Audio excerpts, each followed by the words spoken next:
चलिए आज हम लोग समझते हैं जैव प्रक्रम को। ये जैव प्रक्रम होता क्या है? तो जैव प्रक्रम का मतलब होता है कि वे सभी प्रक्रियाएं जो सम्मिलित रूप से हम अनुरक्षण का काम करता है। समझ में तो नहीं आया होगा ये अनुरक्षण क्यों, उसके उस अणुओं की रक्षा करना क्यों जरूरी है। यहाँ पर हम अणु किसको बोल रहे हैं? तो देखिए, अणु हम लोग उसी को बोलते हैं किसी भी चीज़ के छोटा सारा अणु में बांटा गया छोटा, क्योंकि हम लोग केमिस्ट्री में यह पढ़ें जैसे कि तत्व का सबसे छोटा पीस को परमाणु कहते हैं और यौगिक का सबसे छोटा पीस को क्या बोलते हैं? अणु बोलते हैं। तो अणु शब्द हम उसके लिए प्रयोग करते हैं जब बहुत ही छोटा छोटा होता है। तो ये हम लोग का शरीर में या फिर जो भी सजीव होता है, उन सभी जो सजीव होते हैं वो कहीं न कहीं एक सबसे छोटी इकाई से ही मिल करके बना होता है। हम लोगों ने 9वीं क्लास में पढ़ा है कोशिका के बारे में, ठीक है।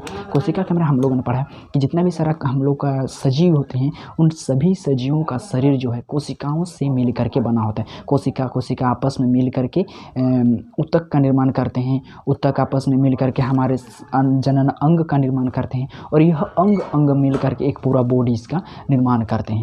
तो यहाँ पर सबसे छोटी इकाई अगर देखा जाए तो वो हमारा होता है कोशिका। अगर इसके डिफिनेशन के बारे में बात करें तो डिफिनेशन में भी यही कहा जाता है कि मानव शरीर की या फिर सजीवों की सबसे छोटी संरचनात्मक एवं मूलभूत इकाई को ही कोशिका कहते हैं। सबसे छोटी, इसीलिए हम इसे अणु के रूप में इसको संबोधित कर रहे हैं। तो ये जो कोशिका होती है, इसकी रक्षा करने के लिए जितनी भी प्रक्रिया हमको करना पड़ता है, वो सभी प्रक्रिया मिला करके उन्हीं सभी प्रक्रियाओं का हम लोग जैव प्रक्रम कहते हैं। अब सवाल आता है कि हमें इन छोटी इकाई की रक्षा क्यों करनी चाहिए? अगर ना करें तो क्या होगा? क्या इतनी छोटी चीज़ तो है, अगर ना करें तो क्या हो जाएगा? हम लोग अगर इसका अनुरक्षण ना करें, इन अणुओं का रक्षा ना करें तो क्या होगा? तो देखिए, अगर आपने डीपली पढ़ाई किया है, अगर गहराई से आपने 9वीं क्लास में पढ़ा है, तो आपने कोशिका के महत्व को समझा होगा। कोशिका के अंदर जो प्रक्रियाएं चलती है उसको समझे होंगे। कोशिका के विभिन्न पार्टों में उसको बांटा गया है। कोशिका जिसमें सजीव बोले तो वो पेड़ पौधे के लिए भी होता है और मनुष्य के लिए भी सजीव होते हैं। उन सभी का शरीर कोशिकाओं से मिलकर के बना होता है और इन कोशिकाओं के अंदर भी इनके विभिन्न पार्ट पाए जाते हैं और इन पार्ट में बहुत ऐसी प्रक्रियाएं चलती हैं जो सोचने पर मजबूर कर देती कि यहाँ पर इतना बड़ा फैक्ट्री जो हमारे इंडस्ट्री जो हमको यहाँ वहाँ देखने मिलती है, इससे बहुत भयानक यहाँ पर प्रक्रिया हम लोग का एक कोशिका के अंदर में चलती है, जिससे हमारा शरीर का वजूद जो है बना हुआ है। जैसे कि अगर हम ठीक है, चलिए, अगर आपको याद नहीं आ रहा तो मैं आपको 9वीं क्लास में कोशिका को लेकर के थोड़ा सा चर्चा इस पार्ट में कर दे रहा हूँ, ठीक है। चलिए, जैसे कि कोशिका होती है, मान लेते हैं ये मेरा कोशिका है। देखिए, तो 9वीं क्लास का हम लोग थोड़ा सा फिर से याद कर लेते हैं। पूरी तरीके से तो नहीं, लेकिन जैसे भी हो सके हम इतना तो याद जरूर करेंगे कि उसके महत्व को समझ पाएँ कि अणुओं की रक्षा क्यों करनी चाहिए, कि अगर ना करें तो क्या होगा। अणुओं की रक्षा क्यों करनी चाहिए और अगर ना करें तो क्या होगा, इसका आंसर हमें मिल सके उतना हम यहाँ पर डीपली अध्ययन करेंगे। 9वीं क्लास का जब मैं कोशिका लेकर के आया हूँ, अच्छा 1-2 वीडियो डाला हुआ है शायद, तो वहाँ पर समझते हैं। चलिए, ठीक है। कोशिका, तो कोशिका क्या होता है? मनुष्य की सबसे छोटी इकाई होती है। मनुष्य की सबसे छोटी संरचनात्मक एवं प्रकार्यात्मक इकाई होती है। जैसे इस पार्ट में हम उसको अणु के नाम से जान रहे हैं, ठीक है। और इसके विभिन्न पार्ट पाए जाते हैं, ठीक है। ये कोशिका आपस में मिल करके, ये कोशिका आपस में मिल करके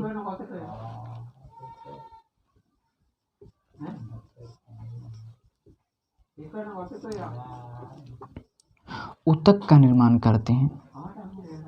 ये ऊतक आपस में मिल करके शरीर के अंगों का निर्माण करते हैं और ये अंग मिल करके आपस में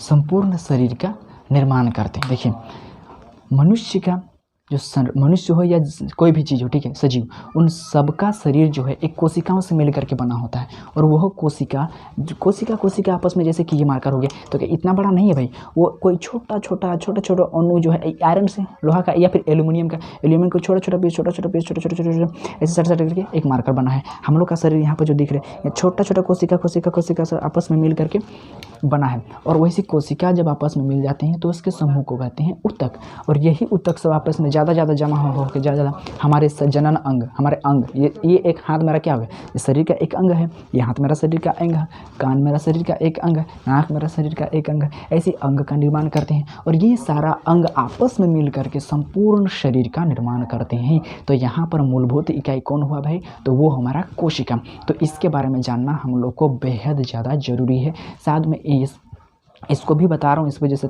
थोड़ा सा लंबा हो जाएगा, लेकिन कोई बात नहीं, लंबा हो जाएगा लेकिन फ़ायदेमंद रहेगा, ठीक है। तो हम लोग समझते हैं सबसे पहले इस कोशिका को। ये कोशिका क्या होता है भाई, हम लोग पॉइंट पे आते हैं कि ये क्यों जरूरी है। तो इससे पहले हम इसके थोड़ा पार्ट में भी जाते हैं, इसके पार्ट कौन कौन होते हैं। तो कोशिका के बारे में हम लोग पढ़े कि कोशिका, या फिर पादप के बारे में बात करें या मनुष्य के बारे में, तो ये पर होता है एक कोशिका झिल्ली, सबसे ऊपरी परत, जिसको हम लोग बोलते हैं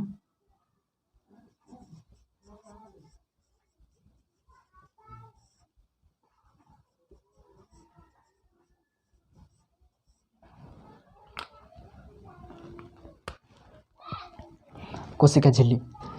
कोशिका के ऊपर में एक पतला सा झिल्ली पाया जाता है। इस प्रकार से हम लोग मानव नेत्र में पढ़े थे ना, कर्निया के स्वच्छ मंडल एक पतली झिल्ली होती है। इसी प्रकार से कोशिका झिल्ली, जितने भी कोशिका होते हैं उसके ऊपर में एक पतला सा झिल्ली पाई जाती है, ठीक है, जिसको कोशिका झिल्ली बोलते हैं। ये तो हम प्राणियों में पाया जाता है, लेकिन अगर पेड़ पौधे में बात की जाए, इस कोशिका झिल्ली के साथ साथ उन लोगों में एक कोशिका भित्ति भी नामक संरचना भी उसमें पाया जाता है, ठीक है। कोशिका झिल्ली हो गया और साथ में पाया जाता है क्या, अगर हम लोग दूसरे कोशिका के यानी कि ये के बारे में बात करेंगे, पेड़ पौधे के बारे में, तो उसके ऊपर में एक पाया जाता है कोशिका भित्ति।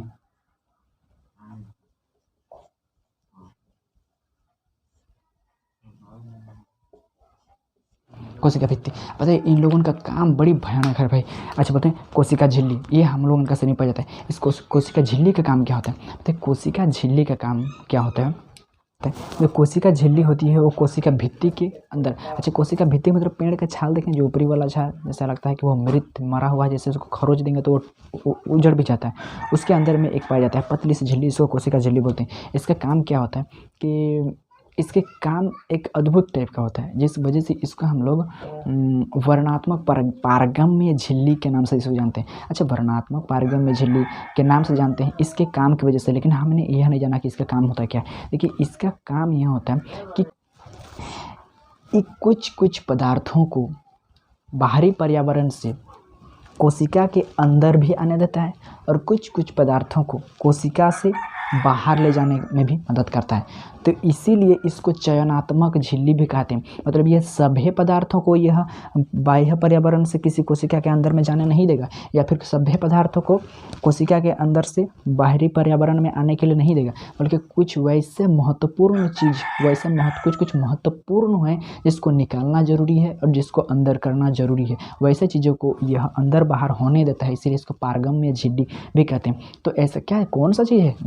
ऐसा कौन सा चीज़ है जिसको अंदर और बाहर करना जरूरी है। तो देखिए ये पादप, अगर हम मान लेते हैं, चलिए ये पादप पे क्या है, सपोज दैट कि ये पादप का है, ठीक है।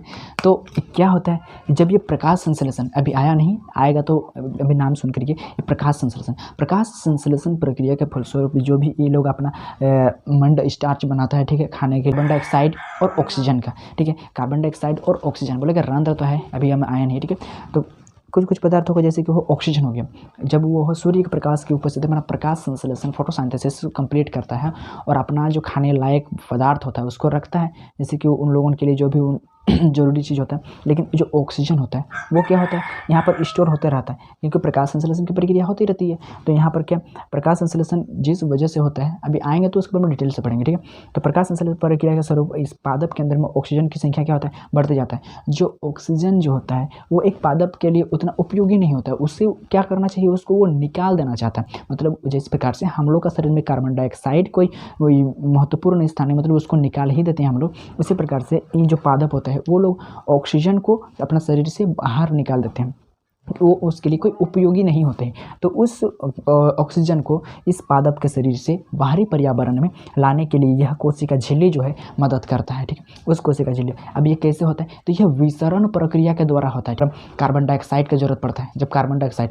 तो इसके अंदर में भी कार्बन डाइऑक्साइड कुछ न कुछ रहता है और हमारे वायुमंडल में भी कार्बन डाइऑक्साइड कुछ न कुछ रहता है। जब यहाँ पर हम लोग को बाह्य पर्यावरण में जब यहाँ का कार्बन डाइऑक्साइड की सांद्रता, इस पर ध्यान दीजिएगा थोड़ा सा, हमारा बाह्य पर्यावरण जो है यहाँ पर जब कार्बन डाइऑक्साइड की सांद्रता और एक पेड़ की पादप जो है, पादप का एक कोशिका है, उसके अंदर में अगर कार्बन डाइऑक्साइड जो है उसकी सांद्रता कम हो जाता है, ठीक है, तो उच्च सांद्रता से निम्न सांद्रता की ओर वह कार्बन डाइऑक्साइड गति करता है। मतलब अब हम देखते हैं जैसे कि ये CO2 हो गया, ये हो गया मेरा कार्बन डाइऑक्साइड। जब ये बाह्य पर्यावरण की कार्बन डाइऑक्साइड की सांद्रता बहुत ज़्यादा बढ़ जाता है और यहाँ पर जो कार्बन डाइऑक्साइड है हम लोग का किसी पादप कोशिका के अंदर में, उसकी सांद्रता अगर मेरा कम हो जाता है और ही ज़्यादा हो जाता है, तो इस स्थिति में जो ये कार्बन डाइऑक्साइड की गति होगी वह बाह्य पर्यावरण से अंदर की ओर आएगी। और वैसे ही प्रक्रिया जब यहाँ पर हम लोग का ऑक्सीजन गैस की सांद्रता यहाँ पर ज़्यादा हो जाएगा और हमारे जो पर्यावरण है, हम लोग जिसमें सांस लेते हैं, उस पर्यावरण में ऑक्सीजन की मात्रा हम लोग का कम हो जाएगा मतलब इसकी सांद्रता कम हो जाएगा। जब सांद्रता हमारे वायुमंडल में कम हो जाएगा ऑक्सीजन गैस की, तब जो पादप होती है उनकी कोशिकाओं से ऑक्सीजन हमारे बाह्य पर्यावरण में आएंगे, लेकिन किसकी मदद से? वो कोशिका झिल्ली की मदद से आर पार हो सकते हैं। और यह जो प्रक्रिया होता है ना, जिस पर कार्बन डाइऑक्साइड को निकाल रहा है और ऑक्सीजन को अंदर कर रहा है, इस प्रक्रिया को बोलते हैं विसरण की प्रक्रिया। यह एक अंदर में और सारा पार्ट होता है। आपको कोशिका झिल्ली तो समझ में आ गया ना? कोशिका झिल्ली जो कोशिका के अंदर कुछ कुछ पदार्थों को बाहर लाने देता है और कुछ कुछ पदार्थों को कोशिका के बाहर से अंदर आने देता है, जो उसके लिए बहुत ही ज़्यादा महत्वपूर्ण है। अगर वो कार्बन डाइऑक्साइड को नहीं लेगा तो अपना जो फोटोसिंथेसिस की प्रक्रिया होती है, यानी कि प्रकाश संश्लेषण की जो प्रक्रिया होती है, वो पूरा नहीं हो पाएगा। और जो उन लोगों के लिए वहाँ पर फोटोसिंथेसिस के फलस्वरूप ऑक्सीजन का निर्माण हो रहा है, उस ऑक्सीजन को निकालना भी तो जरूरी है, क्योंकि उसके लिए वो कोई उपयोगी नहीं है। तो इसको निकालने के लिए उसे एक प्रक्रिया की जरूरत पड़ता है, जिसको बोलते हैं पराशरण, ठीक है। और वह प्रक्रिया किसके माध्यम से होती है? तो इस कोशिका झिल्ली के माध्यम से, यही पुलिया का काम करता है। और देखो, ये ऐसे ही कुछ कुछ विशेष तत्वों या फिर विशेष पदार्थों को ही अंदर आने और बाहर जाने देता है, सभी को अंदर बाहर आने नहीं देता है। इसीलिए इसको बहुत ही बढ़िया नाम दिया गया, अर्धपारगम्य झिल्ली, या फिर बोल सकते हैं इसको चयनात्मक झिल्ली, या फिर इसको बोलते हैं प्लाज्मा झिल्ली, ठीक है। आपको कोशिका झिल्ली के बारे में समझ में आ गया होगा। पर क्यों बात कर रहे हैं इस सब के बारे में? जब तक हम एक कोशिका को ठीक से नहीं समझेंगे, तब जैव प्रक्रम में अनुरक्षण को हम लोग नहीं समझ पाएंगे। हम किसी को महत्व का अगर समझना है तो उसके बारे में वो न हो तो क्या होगा, इसको एहसास कर पाएंगे, तभी हम किसी के बारे में अच्छा से उसको समझ सकते हैं। किसी के बारे में समझना है तो उसको उसके रूप में ढालना पड़ेगा, ठीक है। तो इसी प्रकार से हम, क्योंकि यहाँ पर पूरी प्रक्रिया जो होती है ना, ये अणु जो हम लोग का तत्व है, यानी कि कोशिका है, इसके रक्षा करने के लिए ही जुड़ा हुआ है। तो हम अगर तत्व को ही न जाने, मतलब हम कोशिका को ही ना जाने, तो जैव प्रक्रम पढ़ के हमको फ़ायदा क्या मिलेगा, ठीक है। नंबर तो हम लोग नोट्स पढ़ के ला सकते हैं, लेकिन एक डिटेल्स जो हमको अपॉर्चुनिटी मिली है 9th क्लास का, 10th क्लास का, वो हमसे छूट जाएगा, लेकिन हम कोई फ़ायदा नहीं ले पाएंगे, ठीक है। पर ऐसा नहीं होगा, हम लोग जानेंगे, ठीक है। भले वीडियो लंबा बने लेकिन समझेंगे, ठीक है। चलिए हम और भी पार्ट के बारे में बात करते हैं। तो इस प्रकार से अपने कोशिका झिल्ली के कार्य के बारे में जान गए। तो इसी प्रकार से और भी सारे जो कोशिका के अंग होते हैं, कोशिकांग होते हैं, वो बहुत सारे कोशिका के अंग होते हैं उसके, और वो कोशिका के अंग जो है वो यहाँ पर मैंने 1 2 3 4 5 6 ठो कोशिका के अंग लिए हैं उसके अंदर का, लेकिन और भी सारे कोशिका के अंग होते हैं, लेकिन हम सबको एकदम डिटेल से भी नहीं पढ़ रहे, बस हमको रिवाइज हो जाए, मतलब यह एहसास हो जाए कि हाँ भाई, हमें एक्चुअली में इन अणुओं की रक्षा करनी चाहिए ताकि हमारा अस्तित्व बने रहे। इस महत्व को समझने के लिए हमें ये जो 5-6 टाइप हैं इसको जानना काफ़ी होता है, ठीक है। तो सबसे पहले हम लोग कोशिका झिल्ली के बारे में समझ ली। कोशिका झिल्ली किस प्रकार से हमारे लिए महत्वपूर्ण है, क्योंकि ये हमारे अंदर भी पाया जाता है और कोशिका पादपों में भी पाया जाता है। हाँ, लेकिन कोशिका भित्ति के बारे में अगर बात की जाए तो कोशिका भित्ति जो है मनुष्य में नहीं पाया जाता है, लेकिन पेड़ पौधे में यह पाया जाता है। ये पेड़ पौधे के लिए उपयोगी होता है क्योंकि वो सुरक्षा प्रदान करता है, एक हिसाब से देखा जाए तो, ठीक है। उसके बाद आता है माइटोकॉन्ड्रिया। कोशिका के अन्य अंग और भी होता है, उसको बढ़िया से फिगर से जिस प्रकार से होता है वो वैसे तो ड्रॉ नहीं किया जा सकता है, लेकिन मैं यहाँ फिर भी 2 फिगर बनाया हूँ। माइटोकॉन्ड्रिया के लिए एम का संकेत इस प्रकार से ही किताब में कुछ दिया हुआ है, ठीक है। एक गल्जी उपकरण होता है, लाइसोसोम होता है, ईआर होता है। ईआर का मतलब होता है अंतर्द्रव्य जालिका, लाइसोसोम, गल्जी उपकरण और माइटोकॉन्ड्रिया। और यहाँ पर और भी उसका पार्ट, जैसे कि यहाँ पर 4 ठो 5 ठो लिए, यहाँ पर 6 ठो ले लिए हैं, जैसे कि हो गया माइटोकॉन्ड्रिया, गल्जी उपकरण, सेंट्रोसोम, तारक का इसको हिंदी में बोला जाता है, केंद्रक, अंतर्द्रव्य जालिका जिसको ER बोलते हैं, लाइसोसोम जिसको L से हम लोग सूचित कर रहे हैं, ठीक है। तो ये सब जो होते हैं कोशिका के प्रमुख अंग होते हैं और इसका जो है भूमिका बहुत ही भयानक और बहुत ही इंटरेस्टिंग होता है। देखिए ये माइटोकॉन्ड्रिया का काम क्या होता है कि जो माइटोकॉन्ड्रिया होते हैं यह ऊर्जा निर्माण का काम करता है। यहाँ पर सबसे इम्पोर्टेंट अगर इसका देखा जाए तो माइटोकॉन्ड्रिया जो होता है वो से हम लोगों 9 क्लास में पढ़ा था कि उसे ऊर्जा गृह कहा जाता है, मतलब वो ऊर्जा निर्माण का काम करता है। ये ऊर्जा निर्माण का काम क्या होता है अभी समझ में नहीं आया होगा, क्योंकि देखिए ऊर्जा का मतलब होता है काम करने की क्षमता। हम आदमी हैं, हमको लिखने के लिए भी ऊर्जा का ज़रूरत पड़ता है। हमारा हाथ तभी किसी चीज़ पर लिख पाएगा जब यहाँ पर उठे। जब तक मेरा हाथ उठेगा नहीं तो क्या हम मार्कर यहाँ बोर्ड में लिख पाएंगे? नहीं। तो इसके लिए हमें ऊर्जा का ज़रूरत है। मैं यहाँ पर आपको बोल रहा हूँ तो बोलने के लिए भी किसकी ज़रूरत पड़ता है? ऊर्जा का ज़रूरत पड़ता है। हमको यहाँ से चल के जाना है किसी दूसरी जगह पर तो उसके लिए भी चाहिए क्या? उसके लिए भी चाहिए हमको ऊर्जा। ऊर्जा का मतलब ही होता है काम करने की क्षमता। जो वही काम करने की क्षमता जो होता है हम लोग का शरीर में या फिर पेड़ पौधों में वो होता है माइटोकॉन्ड्रिया। कोशिका के एक भाग होता है जिसको बोलते हैं माइटोकॉन्ड्रिया। वहाँ से इस ऊर्जा का निर्माण होता है, ठीक है। जिससे हम लोग क्या वो ऊर्जा बनता है, तब जाके हम हाथ को उठा पाते हैं, हम इतना ज़ोर से बोल सकते हैं, किसी के साथ धड़ाधड़ फाइटिंग कर सकते हैं, लड़ सकते हैं कि नहीं। तो इन सब के पीछे का कारण होता है माइटोकॉन्ड्रिया, क्योंकि वहाँ पर ऊर्जा का निर्माण हो रहा है, ठीक है। अगर ऊर्जा का निर्माण जैसे हम जो बोल रहे हैं ये भी ऊर्जा कहाँ बन रहा है? वो माइटोकॉन्ड्रिया। एक कोशिका भाई, तो मेरा शरीर क्या एक के कोशिका से मिल करके बना होता है? हमारा शरीर जो है बहुत सारा कोशिका, हम लोग का शरीर बहुत सारे कोशिकाओं से मिलकर बना होता है और प्रत्येक कोशिका में ये पार्ट पाया जाता है और प्रत्येक कोशिका में माइटोकॉन्ड्रिया पाया जाता है, प्रत्येक कोशिका में गोल्गी उपकरण पाया जाता है, सभी कोशिका में ये सब पाया जाता है। तो इतना सारा कोशिका है और सब कोशिका में माइटोकॉन्ड्रिया पाया जाता है और सब कोशिका में ऊर्जा का निर्माण हो रहा है और वो ऊर्जा क्या करता है? ऊर्जा का निर्माण करता है ताकि हम किसी दूसरे काम को आसानी से कर सके, किसी काम को करने की क्षमता हमें आ जाए, इसलिए ऊर्जा का निर्माण होता है। जैसे कि ऊर्जा का निर्माण तो हो जाता है लेकिन ऊर्जा का परिवहन करने के लिए भी किसी को होना चाहिए। मतलब देखिए जैसे कि हम लोग, अच्छा आप लोगों ने सुना होगा कि आखिर हम लोग को घर में ना बोला जाता था, जब हम लोग बचपन में होते थे तो खाना को हम लोग जल्दी जल्दी खा रहे थे और खाने के बाद तुरंत खेलने के लिए जा रहे थे, दौड़ के एकदम खाए कि नहीं खाए और फिर से एकदम दौड़ रहे और दौड़ के चले जाते खेलने के लिए। लेकिन घर में बोला जाता था कि बाबू थोड़ा खाना खाए हो, थोड़ा सा आराम कर लो। ऐसा क्यों बोला जाता है? और हमें भी एकदम जब हम लोग खाना खाते हैं तो एकदम सुस्त महसूस होता है और क्या हो जाता है कि जो हम लोग थोड़ा सा अगर बेड में लेट जाते हैं तो हमें आराम से नींद आ जाता है। ऐसा क्यों होता है?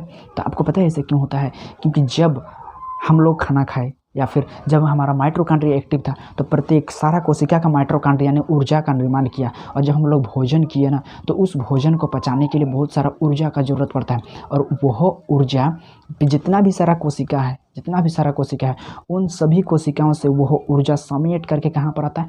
पेट में आता है, मतलब उसको पचाने का काम करता है। तो देखिए यहाँ का ऊर्जा, यहाँ का ऊर्जा, यहाँ का सब तरफ का दिमाग का ऊर्जा, इधर का ऊर्जा, सब तरफ का ऊर्जा कहाँ चला गया मेरा?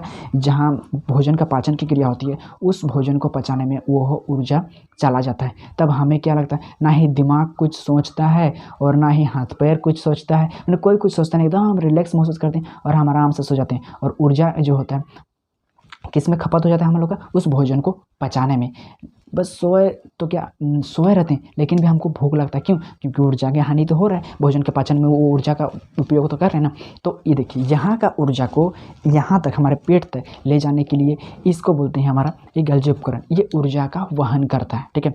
मतलब यहाँ का ऊर्जा सब जगह का ऊर्जा को एक जगह से, जैसे कि अगर हमको लिखना होगा तो लिखने के लिए हमारा शरीर तो शांत है लेकिन हमको इस तरह से करना होगा तो यहाँ से और यहाँ का ही अगर कोशिका में जो माइटोकॉन्ड्रिया उपस्थित है वही माइटोकॉन्ड्रिया द्वारा बनाया गया ऊर्जा का ही उपयोग करेंगे तो हम ज़्यादा देरी तक कितना देर तक हिला पाएंगे। लेकिन अगर मेरा सभी शरीर एकदम शांत रहेगा और हम आराम से लिखते रहेंगे तो ढेर देरी तक हम लिख सकते हैं। क्यों? क्योंकि सारा शरीर का ऊर्जा कहाँ पर आ रहा है? यहाँ पर आ रहा है और हम लोग क्या कर सकते हैं? इसको आराम से लिख सकते हैं। ऊर्जा को एक जगह से दूसरे जगह तक ले जाने में कौन? यही गोल्गी बॉडी यानी कि गोल्गी उपकरण हमारा मदद करता है, ठीक है। ऊर्जा निर्माण कौन कर रहा है हम लोग का? माइटोकॉन्ड्रिया। कहाँ है? ये भी कोशिका में है। गोल्गी उपकरण कौन है?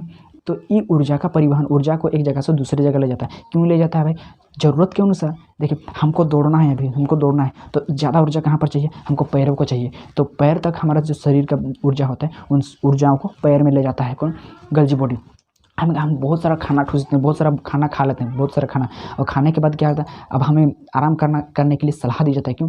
ताकि क्या हो सके, हम आराम करें और दूसरे कार्य में अपनी जो ऊर्जा है उसको वेस्ट ना करके सारी ऊर्जा जो है, जो खाए भोजन उसको पचाने में सारा ऊर्जा वहाँ पर चला जाए। और जब सारी बॉडी का ऊर्जा उस भोजन को पचाने में चला जाता है तब हम रिलैक्स महसूस करते हैं और हमें थकान महसूस होती है और हम आराम से सुस्त महसूस करते हैं और आराम से सो जाते हैं। तो आप समझ में माइटोकॉन्ड्रिया का काम क्या होता है और ये गाल्जी उपकरण का काम क्या होता है। अब उसको होता है सेंट्रोसोम। ये सेंट्रोसोम क्या होता है, ये भी बड़ा महत्वपूर्ण भूमिका निभाता है हम लोगों का अणु के जो अंदर में ये पार्ट होता है, ये बहुत ही महत्वपूर्ण भूमिका निभाता है हम लोग पार्ट्स शरीर की संरचना को बनाए रखने में। ये सेंट्रोसोम क्या करता है, यह कोशिका विभाजन करता है। कोशिका विभाजन क्या होता है हमको समझ में नहीं आता। तो पता है, कोशिकाओं में एक बहुत ही अद्भुत गुण पाया जाता है, कोशिका विभाजन का गुण। यह कोशिका विभाजन का गुण मतलब क्या होता है, जैसे कि एक कोशिका है ना, ये एक कोशिका है तो ये विभाजित होकर के दो कोशिका का निर्माण करेगा। इधर से एक कोशिका है, ये एक कोशिका, ये भी विभाजित होकर दो कोशिका का निर्माण करेगा।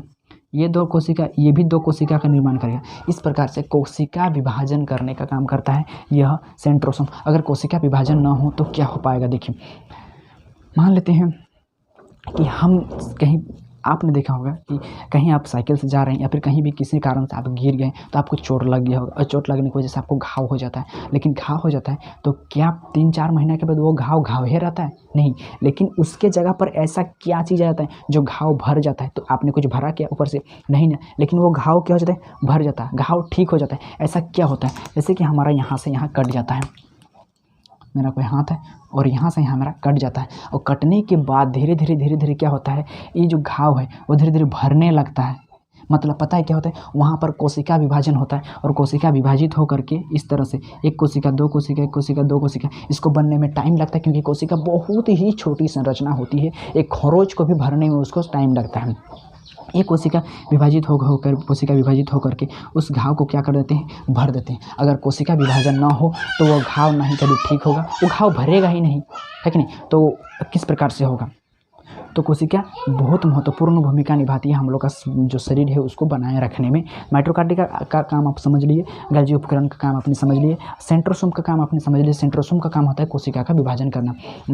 और क्या है केंद्रक, ये केंद्रक क्या होता है, तो केंद्रक बहुत ही, ये हम लोग का कोशिका जो सबसे छोटी कोशिका होती है उसका मेन पार्ट होता है। यहाँ पर आनुवंशिकता का गुण यहाँ पर पाया जाता है, जेनेटिक गुण को यहाँ पर पाया जाता है। मतलब बोलते हैं ना कि तुम्हारा पिताजी का जैसे ही दिखते हो, तुम अपना माताजी पे गए हो, ये बोलता है। तो ये सारा गुण को भेजना एक कोशिका से दूसरे कोशिका में, एक्चुअली जब जनरल पार्ट में अगर पढ़े हैं तो ये सब क्या बोलेंगे, जनरल पार्ट में जब ये होती है निषेचन की प्रक्रिया होती है, तब शुक्राणु जब अंडाणु में संलयित हो जाता है तो शुक्राणु भी एक प्रकार का कोशिका ही है। उसके अंदर भी क्या पाया जाता है, ये केंद्रक पाया जाता है, ये सेंट्रोसोम पाया जाता है। तो ये क्या होता है, जब कोशिका विभाजन होता है तो ये केंद्रक जो होता है ये जेनेटिक गुण सेंट्रोसोम को भेज देता है, और सेंट्रोसोम क्या करता है, कोशिका विभाजन करके, मतलब एक सेंट्रोसोम जो शुक्राणु के रूप में है विभाजित होकर के दूसरे में चला गया माताजी के शरीर में, तो क्या हो गया, यह जेनेटिक के गुण जो केंद्रक में है उसको सेंट्रोसोम को दे दिया, और सेंट्रोसोम अपने आप के एक और विभाजित मतलब शुक्राणु के रूप में दूसरे में चला गया, और वो क्या हो गया, युग्मनज का निर्माण होते होते एक छोटा सा बच्चा शिशु के रूप में जन्म लेता है। तब जेनेटिक गुण जो होता है वो उस पिताजी का या फिर माताजी का क्यों होता है क्या नहीं, ये जनरल पार्ट में बहुत बढ़िया से हम भी आपको समझेंगे, ठीक है, आने वाला है उसमें समझेंगे ठीक से, वो होता है। तो ठीक है, और इस प्रकार से जो केंद्रक होता है वो इसमें इस गुण के लिए महत्वपूर्ण भूमिका निभाता है। अब बताए अंतर्द्रव्य जालिका, जिसको हम लोग खुरदरी अंतर्द्रव्य जालिका और चिकनी अंतर्द्रव्य जालिका दो नाम से जानते हैं। ये घर है, इस घर को बनाए रखने के लिए अगर ये दीवार ना हो तो क्या होगा, दीवार अगर कमज़ोर हो तो क्या धंस जाएगा, है कि नहीं। अगर यह मजबूत हो तो वो टिके रहेगा ना, तो यही दीवार की तरह यह काम करता है। कौन, ER। और ये दो टाइप का होता है, एक होता है खुरदरी और एक होता है चिकनी। तो खुरदरी अंतर्द्रव्य जालिका वहाँ पर ना एक राइबोसोम पाया जाता है। राइबोसोम क्या होता है, ये प्रोटीन, इसको बोलते हैं प्रोटीन की फैक्ट्री, इसमें पाया जाता है। राइबोसोम में प्रोटीन की फैक्ट्री बोला जाता है राइबोसोम को प्रोटीन की फैक्ट्री, क्योंकि यहाँ पर प्रोटीन जो होता है का निर्माण होता है, इसलिए इसको प्रोटीन की फैक्ट्री कहा जाता है, ठीक है। और ये चिकनी अंतर्द्रव्य जालिका क्या होता है, तो ये वसा का निर्माण करती है। वसा मतलब फैट, जिसके अंदर में फैट ज़्यादा रहेगा उसको ठंडा का महीना में ज़्यादा ठंडा नहीं लगेगा, ठीक है, वो हमें बचाता है शारीरिक ये से। अब लाइसोसोम, ये लाइसोसोम क्या होता है? तो लाइसोसोम कोशिका के अंदर में एक ऐसा घटक है, कोशिकांग है, जिसके अंदर में जल अपघटक एंजाइम पाया जाता है। अब ये जल अपघटक एंजाइम क्या होता है? तो एंजाइम जब पार्ट एक आएगा, इसके बाद नियंत्रण एवं समन्वय, तब हम लोग उसमें बहुत बढ़िया से जानेंगे। तो ये एक प्रकार का क्या बोलेंगे, विनाशक की तरह काम करता है, ठीक है, जल अपघटक एंजाइम। इसी तो लाइसोसोम को आत्मघाती थैला भी कहा जाता है। आप 9 क्लास में पढ़ा है ना, किसको आत्मघाती थैला कहा जाता है, किसको ऊर्जा गृह कहा जाता है, किसको प्रोटीन की फैक्ट्री कहा जाता है। कोशिका के एक कोशिका के अंदर ये जो हम लोग का शरीर आपको दिखाई दे रहा है, मेरा शरीर, इसमें बहुत सारा कोशिका मिलकर बना होता है, लेकिन एक कोशिका को निकालेंगे, उस एक कोशिका के अंदर में इतना सारा चीज़ होता है, और वैसे ही पूरा बॉडी में भरा हुआ है हम लोग का इस प्रकार से कोशिकाएँ, ठीक है। तो इस सारे कोशिका में इस प्रकार से पार्ट पाए जाते हैं, और इन सब का अपना अपना काम होता है। मैं फिर से बता दे रहा हूँ, सबसे पहले आता है माइटोकॉन्ड्रिया। इस माइटोकॉन्ड्रिया का काम क्या होता है? ऊर्जा का निर्माण करना। बताइए इस ऊर्जा निर्माण किस प्रकार से होते हैं? इसके प्रोसेस भी बहुत ही गजब टाइप का होता है, ठीक है। तो इस बस ये जान लीजिए कि ऊर्जा का निर्माण कहाँ पर होता है? तो माइटोकॉन्ड्रिया में होता है। इस ऊर्जा को एक जगह से दूसरे जगह तक ले जाने का काम करता है कौन? गोल्जी बॉडी, पूरा बॉडी में ले जाने का काम करता है, ठीक है। उसके बाद आता है हमारा सेंट्रोसोम। इस सेंट्रोसोम का काम क्या होता है? तो सेंट्रोसोम करता है कोशिका विभाजन करने का काम करता है, ठीक है। इस कोशिका विभाजन मतलब जैसे कि हम लोग का कट गया, तो वहाँ उस घाव को क्या करना? धीरे धीरे धीरे धीरे धीरे भर देना। ये काम किसका है? वो सेंट्रोसोम का है। कोशिका विभाजित होकर के उसको भर देता है, ठीक है। अच्छा, लाइसोसोम जल अपघटक एंजाइम पाया जाता है, इसको थोड़ा सा समझ लीजिए। इसमें जल अपघटक एंजाइम पाया जाता है, मतलब ऐसे होता है ना कि कोशिकाएं कभी कभी मर जाती है या फिर सड़ जाती है, ठीक है। जैसे कि हम लोग का शरीर, कहीं पर हम लोग को कोशिका अगर ऐसे भी कर देंगे तो कोशिका मरती है, ठीक है। तो कोशिका अगर हम लोग को कहीं पर चोट लग जाता है तो कोशिका वहाँ का मर जाता है। अगर वह कोशिका वहीं पर ही रह जाए, तो कोई भी चीज़ अगर मर जाता है, अगर उस चीज़ को वहीं पर ही छोड़ देते हैं, तो वो सड़ जाता है और वो शरीर के लिए हानिकारक हो सकता है।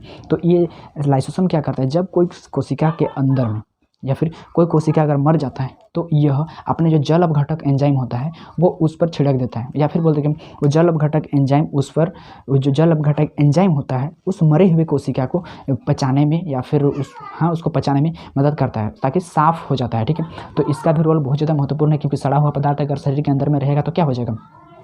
वह हमारे लिए घातक होगा। शरीर के बाहर तो ठीक है, लेकिन शरीर के अंदर में अगर ऐसा कुछ हो जाता है तो उसको वो हमारे लिए हानिकारक हो सकता है। तो लाइसोसोम उसको बहुत ही बढ़िया तरीके से उसका सफाया कर देता है।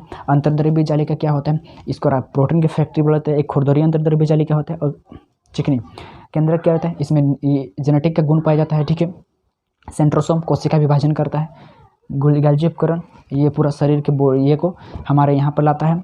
और माइटोकॉन्ड्रिया अभी तो आपने बता दिया कि पूरा हम लोग का शरीर में। तो भाई ये जो काम होता है ना, ये पादपों में भी सेम टू सेम ऐसे ही होता है। माइटोकॉन्ड्रिया ये ऊर्जा ये किस पे, जैसे कि हम लोग अपना ऊर्जा का प्रयोग खाने में, गाने में, पढ़ने में, लिखने में, या फिर दौड़ने में, या फिर बोर्ड में लिखने में, या फिर खाना पचाने में आराम करते हैं, उस समय इस ऊर्जा का प्रयोग करते हैं। तो पेड़ कहाँ करते हैं? वो तो अपने जगह पर रहते हैं भाई, तो उसको भी बहुत सारा ऊर्जा का प्रयोग करना पड़ता है, उसे बड़ा होना पड़ता है। एक छोटा सा पौधा रहता है, उसको बड़ा होने की जरूरत है कि नहीं? बड़ा होना पड़ता है। जैसे कि अगर इधर से जा रहा था, इधर से जाने के लिए उसका रास्ता में कुछ आ गया तो उसको मोड़ना पड़ता है, उसको भी ऊर्जा का अपना अपना जरूरत होता है, उसका भी अपना जरूरत है, उसका प्रयोग जब उसको भी ऊर्जा का, उसको भी कल जो उपकरण का जरूरत पड़ता है। कोशिका विभाजन होता है, आपको कहीं पर अगर मार देते हैं तो इसमें उसका जो होता है, उसको घाव को भरने के लिए उसका भी अपना कुछ अलग होता है। आपको कोशिका के बारे में डिटेल जानकारी मिल गई होगी, ठीक है। तो बताइए आप कि यदि एक कोशिका की अगर रक्षा न किया जाए तो क्या होगा? यदि हम एक कोशिका का रक्षा नहीं करेंगे तो ऊर्जा का निर्माण नहीं होगा। ऊर्जा का निर्माण अगर नहीं होगा तो हम एक जगह से दूसरे जगह चल नहीं पाएंगे ठीक से। अगर पल के झुकी हुई है तो उसको उठा भी नहीं पाएंगे। ऊर्जा का अगर निर्माण ना हो तो क्या जीवन संभव है? इम्पॉसिबल।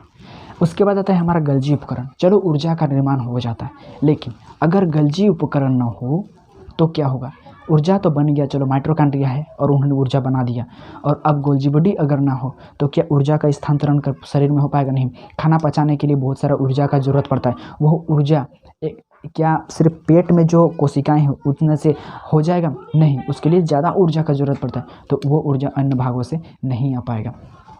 सेंट्रोसोम अगर ना हो तो कोशिका विभाजन नहीं हो पाएगा। कोशिका विभाजन अगर नहीं होगा तो कोशिका विभाजन अगर नहीं होगा तो ये जेनेटिक का गुण, जो माता पिता का गुण उसमें जाता है ना, वो भी नहीं हो पाएगा, क्योंकि कोशिका विभाजन केंद्रक में जो ये पाया जाता है ना जेनेटिक का गुण, यह देता है सेंट्रोसोम को। जब सेंट्रोसोम फिर जब क्या बोलते हैं उसको, निषेचन होता है, तब शुक्राणु जो उसमें जाता है ना, कोशिका विभाजन ही एक प्रकार का उसमें वो पहुंचाता है उसको जेनेटिक गुण को। अंतर्द्रव्य जालिका ना हो तो क्या होगा, प्रोटीन हमारे शरीर में प्रोटीन की कमी हो जाएगा। लाइसोसोम अगर ना हो तो जल अपघटक एंजाइम नहीं पाया जाएगा। जल अपघटक एंजाइम अगर नहीं पाया जाता है तो क्या कहते हैं कि जैसे कोशिका अगर कोई मर जाता है, कोशिका अगर हमारे शरीर के कहीं पर लग जाते हैं, हम कहीं पर, वहाँ पर कोशिका जैसे कि मारता है तो फिर काला हो जाता है ना, फिर धीरे धीरे वो ठीक हो जाता है। तो काला होता है तो फिर ये लाइसोसोम आ करके क्या करता है, अपना जल अपघटक एंजाइम छोड़ता है और उसको ख़त्म कर देता है, ठीक है, उसको हटा जाता है, उसको साफ़ कर देता है।